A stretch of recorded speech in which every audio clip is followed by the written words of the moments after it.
Greater Cairo is the largest city in all of Africa, with a population of 22 million people.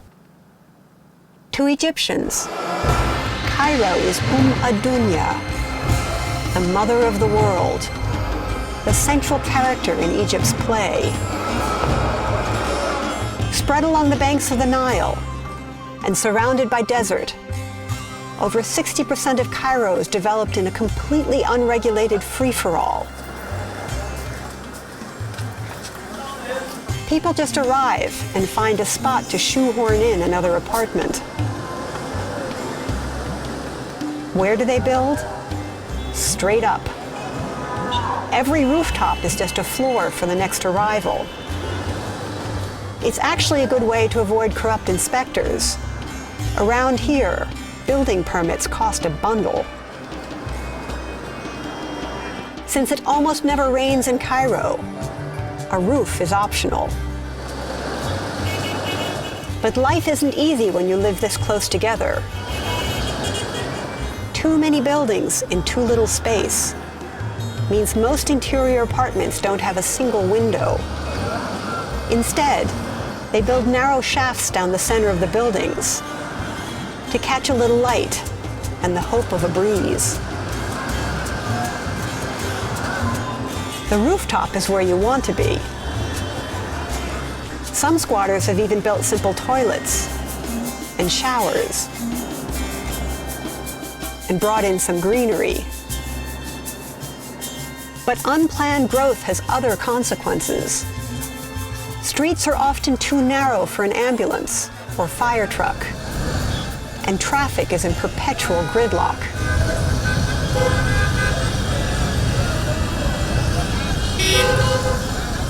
No one leaves room for schools, hospitals, or police stations, let alone parks or even trees.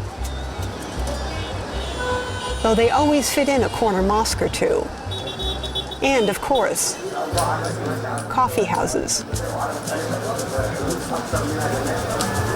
Despite the noise, pollution, chaos, and crowds, they've managed to create a village atmosphere. They even have a committee in charge of decorating for Ramadan.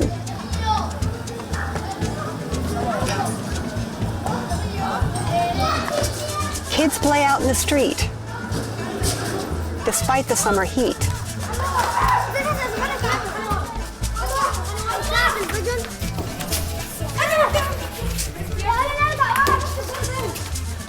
Small businesses thrive,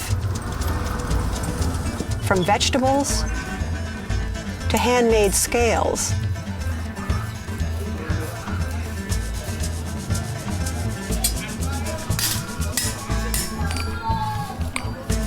And, of course, the local barbershop.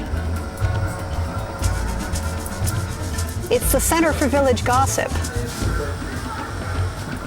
and politics. With unemployment skyrocketing and unrest everywhere, these poor neighborhoods are the first to be radicalized. Even in the best of times, foreigners are not welcome here. In an effort to solve the city's growing overpopulation, the government has zoned 8 new towns outside of Cairo, smack in the middle of the desert. Here the roads are wide and smooth. There's no traffic and plenty of parking. There's even a tree or two. The government already put in all the infrastructure: sewage, electricity, and water at incredible expense, and then built tens of thousands of apartments, most of which have been standing empty for so long that they're falling apart. Some of Cairo's new towns have only 20% occupancy. It's because there are so few jobs out here and no public transportation. But a few areas have become wealthy enclaves, luxurious, gated communities hidden behind walls of manicured greenery, with swimming pools, water-intensive lawns, and lots of flowers. People to trim your hedges, collect your garbage, and country club membership. And most importantly, malls. Filled with American franchises. You can understand why Egyptians sometimes feel overwhelmed by Western brands.